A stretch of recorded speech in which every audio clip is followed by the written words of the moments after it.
channel. Please like, share and subscribe. Adnan Sheikh की बहन और अदनान शेख के बीच जो कंट्रोवर्सी चल रही है उसको लेकर अब अदनान शेख के फादर ने उनका बयान दिया है। अदनान के फादर ने टेली टॉक को एक इंटरव्यू दिया है जिसमें उन्होंने कई बड़े बड़े खुलासे किए हैं और इस पूरे ही इंटरव्यू में अदनान शेख के जो फादर हैं उन्होंने सिर्फ और सिर्फ अदनान शेख को सही बताया है और अदनान शेख की बहन रिफत को पूरी तरह से गलत बताया है। और भी कई ऐसी बातें उनके फादर ने बताई हैं जिनको सुनने पर ये साफ पता चलता है कि अदनान कहीं से कहीं तक गलत नहीं है और उनके जो सिस्टर हैं इफत शेख, पूरी तरह से उनके फादर ने सिर्फ और सिर्फ उनको ही गलत बताया है। अदनान और इफत के पापा ने अदनान की बहन इफत को लेकर कई ऐसी बातें बताई हैं जो कि शायद हम नहीं जानते थे। अब ये जो इंटरव्यू अदनान और इफत के पापा ने दिया है, ये इंटरव्यू में कितनी सच्चाई है या किसी मजबूरी के चलते इफत और अदनान के पापा ने ये इंटरव्यू दिया है, क्या उन पर कोई दबाव डाला गया है या उन्हें किसी तरह से मजबूर किया गया है, ये तो हम नहीं जानते। बट इफत शेख का तो ये कहना था कि उनके मम्मी पापा पूरी तरह से उनके सपोर्ट में हैं और इफत शेख जिस तरह से चीजें बताती थी उसके चलते तो यही लगता है कि अदनान गलत थे, वो सही थी, इसलिए उनके पेरेंट्स उनके सपोर्ट में थे। तो चलिए आपको बताते हैं अदनान के पापा का इंटरव्यू। मर्द भी गाली देने में शर्मा जाए। इसके शौहर ने मुझे फ़ोन करके एक रात को फ़ोन किया, मुझे बोला कि 4 आदमी आओ और इसको लेके जाओ। ये सेकंड। अच्छा, हाँ, मतलब वहाँ भी अनबन है। वहाँ भी अनबन है। तो आपको क्या लगता है मकसद क्या है ये सब करने का? मकसद ये है कि कुछ वही है कि भर दो झोली मेरी या Mohammed, out of the court settlement करो और काम खत्म करो, काइंड ऑफ, है ना? Something like that. Something like that.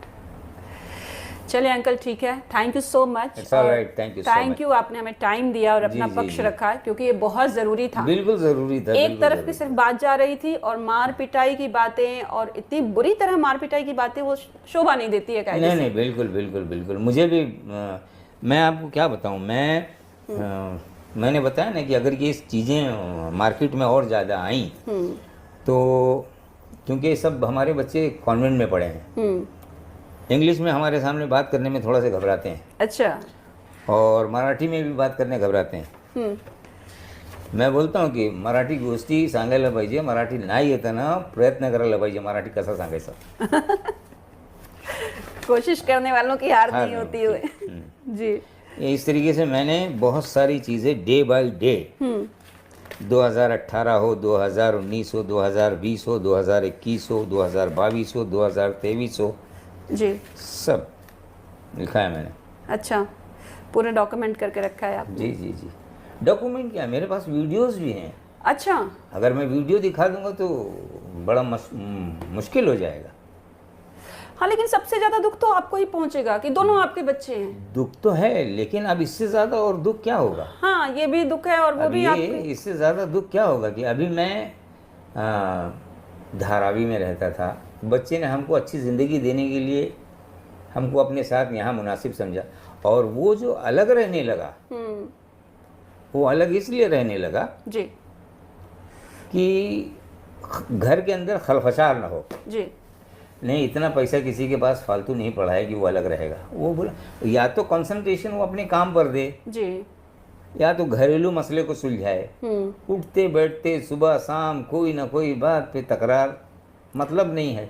आदमी कहीं से आ रहा है, उसका मिजाज क्या है, एक गिलास पानी, एक गिलास। अच्छी बॉन्डिंग थी भाइयों में भी, भाई बहनों में, लेकिन बस वही है कि अपने आप को मर्द साबित करना है। ये कोई फ्रीडम फाइटर नहीं है। नहीं, वो भी सही तरीके से करें, क्या करें, सही तरीके से करे, मगर माँ बाप की बात को माने। हाँ। अगर वो गुस्से में आया है और वो अपनी माँ को देख रहा है, मुझे देख रहा है, उसके माइंड में एक जा रहा है कि माँ बाप ने शायद बुलाया होगा, लेकिन जब मैं बोल रहा हूँ कि तुम जाओ तो उसका काम है चले जाना। बोल क्या बोलता है, बोल अभी मोबाइल निकाल। ये कोई तरीका थोड़ी है। वो भी उस भाई ने जो इतना सपोर्ट किया है। जो मांगा। अभी दूसरी शादी हुई जी, एक हॉल हमने बुक किया था जहाँ इसके ससुराल वालों ने, खार मस्जिद में जी। मैं उसमें शादी नहीं करूँगी। मैं बोला अच्छा। फिर मैंने एसवी रोड पे मैंने शादी किया। वो क्या नाम था उसका, उस हॉल का क्या नाम, किलेदार। हाँ। किलेदार में हमने हॉल बुक किया। 23 आइटम हमने रखा था खाने का, इसमें भाई शामिल नहीं थे। जब भाई तुम्हारी शादी में नहीं हुए तो तुम उसकी शादी में शामिल नहीं, बात ख़त्म हो गई। अब उसकी शादी हुई तो इसको एकदम से अंगार रख गई। अब उसके घर वालों ने, उसके ससुराल वालों ने उसको सिखाया होगा, पढ़ाया होगा कि देख, और उसको आगे वही लोग कर रहे हैं, ये तो कुछ कर, तो कुछ कर, तो कुछ कर, तो कुछ कर। अरे जो 1 बजे तक सोता है मनहूस के जैसे, उसको बोलो काम करे कि औरत कमा के लाएगी तब तो खाएगा बैठ के।